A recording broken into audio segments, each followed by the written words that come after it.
திமுகவுக்கு அதிமுக ஓட்ட போட்டு நாட்டை நாசம் பண்ணது இல்லாம இப்ப நான் அவருக்கு தான் போடுவேன். ஏன்? நல்ல டான்ஸ் ஆடுறாரு அவரு. அவரை விட பிரபுதேவன் ஆடுவாரு. அவர் என்ன பண்ணி விட்டலாம்? அவரை முதலமைச்சர் ஆக்கிடலாமா? இல்ல நல்லா சிரிக்க வைப்பாரு. வடிவேலு மிகச்சிறப்பா சிரிக்க வைப்பாரு. வடிவேலுக்கு ஓட்டு போட்டலாமா? ஏன் மக்களை பார்க்க வர மாட்டேங்கிறான்டா. அதாவது 1000 பகை இருக்கலாம், முரண் இருக்கலாம், சண்டை இருக்கலாம், மோதல் இருக்கலாம். ஆனா இளவு வீடு தான் வந்து நிக்கணுமா? ஆனா இவன் இளவெட்டுக்காரன் வீட்டுக்கு வாங்குறான். இது ஒரு கட்சி, இது ஒரு தலைவன். அவனுக்கு ஓட்ட பொண்ணு ஒரு பைத்தியக்கார கூட்டம். திமுக அதிமுக வர்றப்ப நல்லா வந்தான், வந்து சீரழிஞ்சு போயிட்டான், நாசமா போயிட்டான். ஆனா ஒருத்தர் சீரழிஞ்சே வர்றான். கோட்பாடுனா எதுவும் தெரியாது, கொள்கைன்னா எதுவும் தெரியாது. நல்லை பக்கம் கவின்னு ஒரு பிள்ளை வந்து கொலை செய்யப்படுறான். சாதி ஆணவ கொலை செய்யப்படுறான். அந்த சாதி ஆணவ கொலை குறித்து எல்லா கட்சிகளும் பேசுது. ஆனா அந்த கூமுட்டை கட்சி மட்டும் பேசல. கட்சியோட மாநாட்டில் தொண்டர்கள் வருவாங்கல்ல, ஒரு தொண்டன்ட்ட ஒளிவாங்கி நீட்டி மைக்க நீட்டி இந்த கவினோட சாதி ஆணவ கொலைக்கு ஏன் வந்து உங்க தலைவர் பேசல அப்படின்னு கேட்கிறேன். என்ன சொல்லணும்? அதுக்கு இந்த காரணம் அப்படி இப்படின்னு சொல்லணும். வழக்கமா அதாவது பொய்யா சொல்லுவாங்க, உருட்டுவாங்க. ஆனா அவன் என்ன சொல்றான்? சஸ்பென்ஸ். சஸ்பென்ஸ் நீ அடுத்த பாட்டுல பார்க்கலாம். தலைவர் முதல் தொண்டை வரைக்கும் அத்தனை பேரும் முட்டா போய் முட்டாளா இருந்தா பரவாயில்லைங்க. காரியக்கரிக்கேன் 41 உயிர் போச்சுங்கிற அந்த உறுத்தலோ கவலையோ கண்ணீரோ குற்ற உணர்ச்சியோ எதுவுமே இல்லைங்க. 41 உயிர் போச்சுங்க. 41 உயிருங்க. 10 பிள்ளைகள் செத்து போச்சு. 10 பிள்ளைகள். கரூர்ல அந்த மரணம் நிகழ்ந்த பிறகு அந்த இடத்துக்கு நாங்க போய் அந்த பிணவரை வாசல்ல வரிசை உடம்பு அடுக்கி வைக்கப்பட்டிருக்கு. மாலை எடுத்துட்டு போடலாம்னு போடுறப்ப கிட்ட நகர்றப்ப பார்த்தா ஒரு குழந்தைன்னு தெரியுது. உடம்பெல்லாம் நடுக்க வந்து அந்த பிள்ளைக்கு மாலை போட முடியாம, குழந்தைக்கு மாலை போட முடியாம அழுதுகிட்டு நகர்ந்து வந்துட்டோம். அவ்வளவு வலிக்குது, அவ்வளவு கொடுமையா இருக்குது. ஆனா எதை பத்தியும் கவலை இல்லை. ஒரு மாத காலம் வீட்டுக்குள்ள இருந்து விட்டு திடீர்னு மகாபலிபுரத்துக்கு வாங்க. யோசிச்சு பாருங்க. நாளைக்கு இவர் கையில அதிகாரத்தை கொடுத்துட்டீங்க. ஒரு கற்பனைக்கு வச்சுக்கோங்க. அதிகாரத்தை கொடுத்தா என்ன நடக்கும்? நாட்டுல புயலா, மழையா, பேரிடரா எல்லாம் புறப்பட்டு பனையூருக்கு வாங்க. நான் பரப்புரை பண்ணணும், எல்லாரும் வாங்க பனையூருக்கு. இப்படிப்பட்ட ஒரு கேவலங்கட்ட கட்சியை பார்த்து இல்லைங்க. ஏன்னா அப்படி இல்லடா திரை கவர்ச்சி. நீ திரைப்படத்துல பார்க்கிற விஜய் இந்த விஜய் இல்லடா. திரைப்படத்துல ஒரே நேரத்தில் 100 பேரை அடிச்சு பறக்க விடுவாரு. நிஜத்துல நான் கரூருக்கு போக மாட்டேன், எனக்கு பயமா இருக்கு. நான் போனோம்னா சுத்திய காவல்துறை பாதுகாப்பு வேணும், துப்பாக்கி ஏந்திய போலீஸ் பாதுகாப்பு வேணும், அப்பதான் வருவேன். அவர் திரைக்கு உள்ள வீராதி வீரன், சூராதி சூரன். நிஜத்துல உலகமாக தொடர் நங்கி பயந்தாங்குடி. இந்த யதார்த்தத்தை புரிஞ்சுக்கணும். திரை கவர்ச்சி. தலைவன் வேற, நடிகன் வேறடா. படத்துல நடிச்சிட்டா நீ பார்த்து ரசிக்கலாம். ஆனா அதுக்காக நாட்டை கொடுப்பங்கிறது எவ்வளவு பெரிய பைத்திய கடத்தணும். இந்த மண்ணுக்காக மக்களுக்காக தன் வாழ்நாளை முழுவதுமாக அர்ப்பணித்துக் கொண்டு களமாடக்கூடிய அரும்பெரும் தலைவர்கள் உலகிய நிலம் இது. என்ன கூத்துனா, மாட்டுக்கார அலமேலுன்னு ஒரு படம் வருது, பழைய படம். அந்த வந்த காலத்துல அந்த படத்துல வந்து ஆட்டுக்கார அலமேலுன்னு படம் வருது. அந்த படத்துல ஒரு 6 நடிச்சிருக்கு. என்ன பண்றாங்க? படத்தோட ப்ரமோஷனுக்கு அந்த ஆட்டை எடுத்துட்டு போறாங்க ஊர் ஊரா, இலதலை எல்லாம் கொடுத்து. அந்த ஆட்டை பார்க்க தமிழ்நாட்டில் கூட்ட குடிச்சுங்க. இந்த ஆட்டுக்கார அலமேலு படத்தை அடிச்ச ஆடு தான் பார்க்க போகும்னு. இவனுக்கு எல்லாமே வேடிக்கை, எல்லாமே கேளிக்கை, எல்லாமே பொழுதுபோக்கு. குறைந்தபட்ச ஒரு கேள்வி வராத? மண்ணுக்காக மக்களுக்காக உழைச்சியா, பாடுபட்டியா, பல 100 கோடிகள் சம்பளமா வாங்குறியே, இந்த மக்களுக்கு கிள்ளியாவது கொடுத்துருப்பியான்னு கேட்க மாட்டானா? எதுவும் கேட்கறதில்ல. அவருக்கு ஓட்ட போடணும். வேண்டா விருப்பா பிள்ளையை பொறுத்து காண்டாமிருகம்னு பேர் வச்ச கதைய தமிழக வெற்றி கழகம் வச்சுட்டான். தற்கூரிகள் வெற்றி கழகம் வச்சுக்கலாம். அவன் குறுக்க எடுக்குமா போறான். அதுவும் ஊடகங்கள் இருக்காம பாருங்க.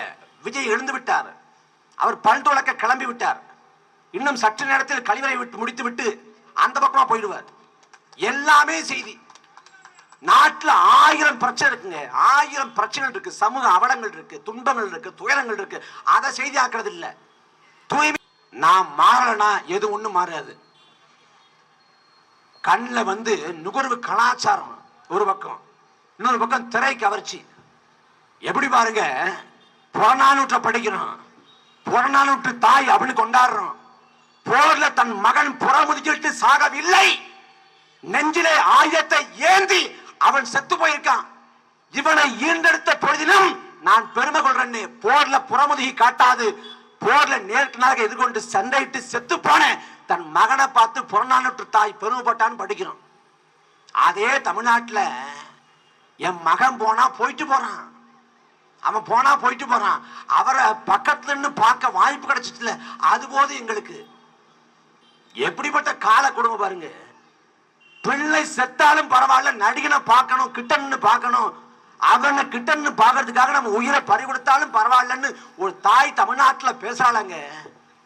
நாமெல்லாம் இருக்கிறதா செத்து துளையிறதா? எங்க போய் துளைக்கிறது? இந்த கொடுமை என்ன? உலகத்துக்கு எல்லாத்தையும் புகட்டியவன், எல்லாவற்றையும் சொல்லி தந்தவன், உலகத்தை வழிநடத்தியவன் தமிழன். 2000 ஆண்டுக்கு முன்பே உலகத்துக்கு திருக்குறளை கொடையாக கொடுத்த இனம் தமிழினம்.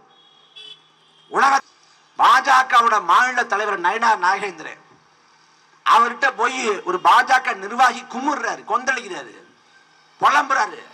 ஐயா நாங்க ஓட்டு கட்டு போறோம், ஓட்டு கட்டு போறப்ப உங்களுக்கு சோறு கூட போடுறோம், ஓட்டு மட்டும் போட மாட்டேன்னு சொல்றாங்க, நீங்க என்னங்கயா பண்றதுங்கிற.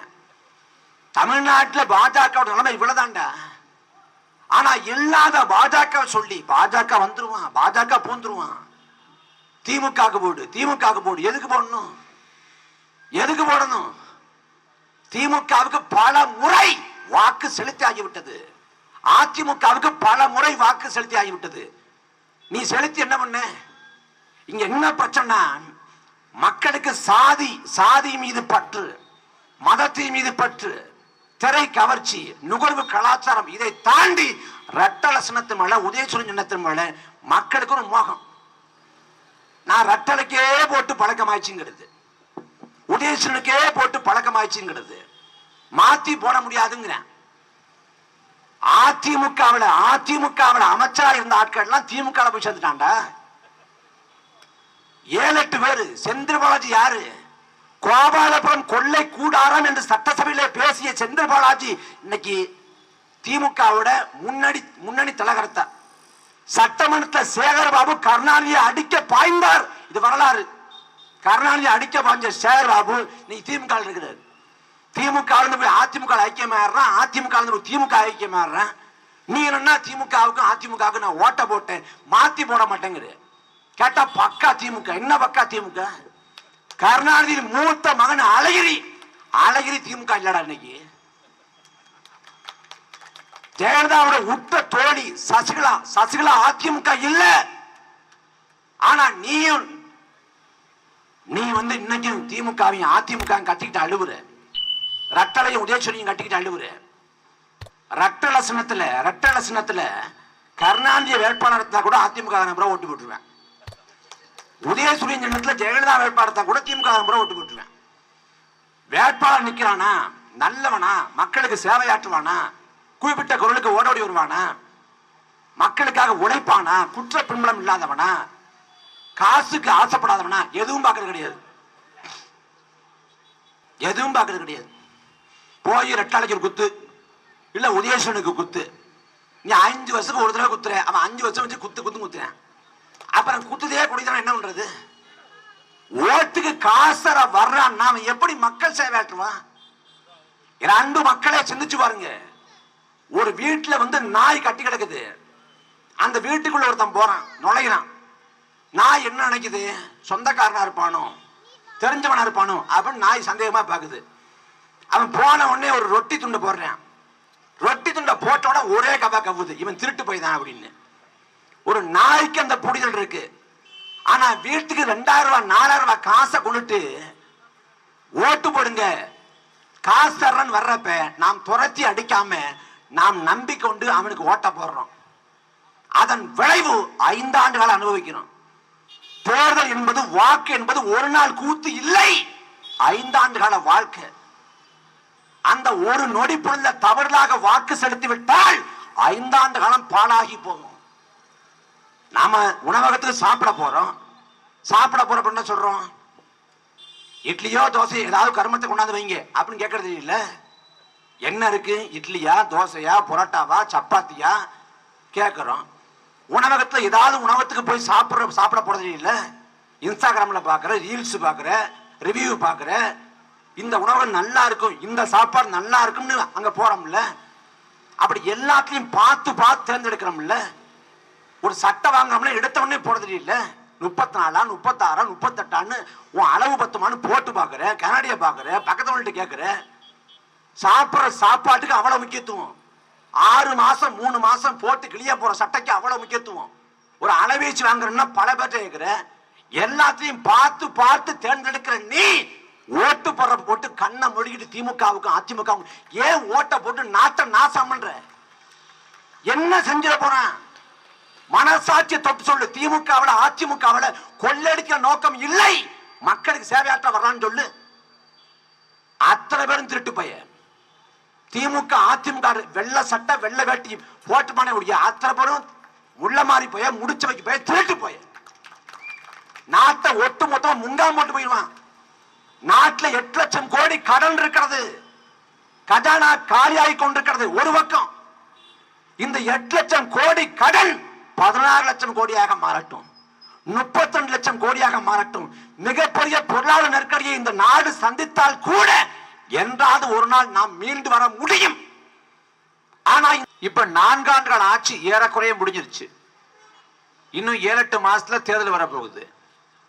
இப்ப மறுபடியும் திமுக ஆட்சிக்கு வரணும் அப்படின்னு அவங்க குதிக்கிறாங்க. இந்த பக்கம் அதிமுக ஒரு பக்கம். நாமும் திரும்ப திமுகவுக்கும் அதிமுகவுக்கும் ஓட்ட போடுறோம். இனி ஒரு முறை திமுக தமிழ்நாட்டை ஆண்டு என்ன செய்ய போகிறது? இனி ஒரு முறை தமிழ்நாட்டை அதிமுக ஆண்டு என்னதான் செய்ய போகுது? அன்பு சொந்தங்களே, உலகத்தை பாருங்கள். உலகம் தமிழ்நாட்டில் இன்னைக்கு 8 லட்சம் கோடி கடன். இந்த 8 லட்சம் கோடி கடன் யார் தலையில விடிய போகுது? 2026ல மறுபடியும் திமுக சொல்லும், நாங்க வந்தோம்னா இந்த மாதிரி இலவசம் தருவோம், நாங்க வந்தோம்னா இதை தருவோம். ஆனா 2026க்கு பிறகு தமிழ்நாட்டின் நிதி நிலைமை மோசமாக மாறி போகிற அளவுக்கு தமிழ்நாடு மிகப்பெரிய நிதி சிக்கல் இருக்கு. 8 லட்சம் கோடி கடன். இந்த 4 ஆண்டுகால திமுகவின் ஆட்சி காலத்தில் 4 லட்சம் கோடி. 1 ரூபா 2 ரூபா இல்ல, 4 லட்சம் கோடி கடன். 4 லட்சம் கோடி கடன் 4 ஆண்டு காலத்துல. ஒட்டு மொத்தமா 8 லட்சம் கோடி. 8 லட்சம் கோடி கடனாளியா தமிழ்நாட்டை வச்சுட்டு தமிழ்நாடு வளர்ந்து கொண்டிருக்கு. தமிழ்நாடு தலைகுனிய விட மாட்டோம்னா என்னடா தலைகுனி விட மாட்டீங்க? தமிழ்நாடு முழுமைக்கும் கடைக்கோடி வரை போதை கலாச்சாரம்.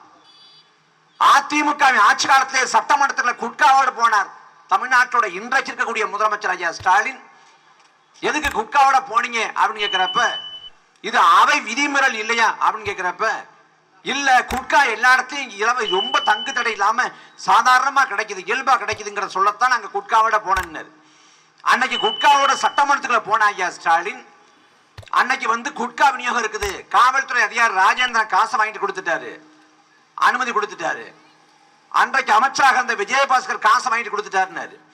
ஆனா இன்னைக்கு திமுகவின் ஆட்சி காலத்திலே கடைக்கோடி வரைக்கும் கஞ்சா, அவின், போதை பொருள், போதை மாத்திரை, போதை ஊசி, போதை சாக்லேட் கடைசி வரைக்கும் இருக்குது. இந்த திமுகவின் ஆட்சி காலத்தில் மட்டும் 100க்கும் மேற்பட்ட கள்ளச்சாராய மரணங்கள். இதுல ஐயா ஸ்டாலின் சொல்றாங்க, போதையின் பாதையில போகாதீங்க. நான் ஒரு அப்பாவா கேட்டுக்கிறேன்னு. இப்ப போதையின் பாதையில போகாம எந்த குறுக்குல பூந்து போறத? எங்க போறது? அத்தனை வீதியிலும் டாஸ்மாக் கடைங்க, மதுபான கடைங்க.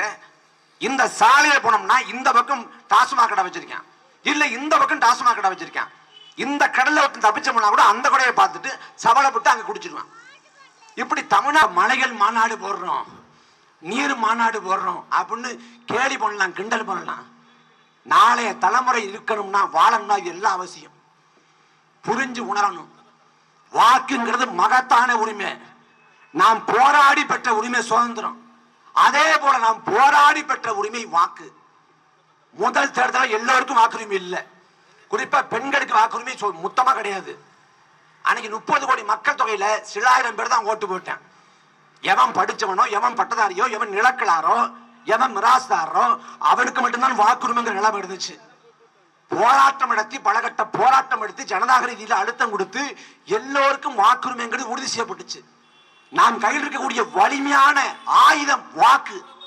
அந்த சந்தையில குறைந்தபட்சம் 500 கோடி மதிப்பு, 500 கோடி.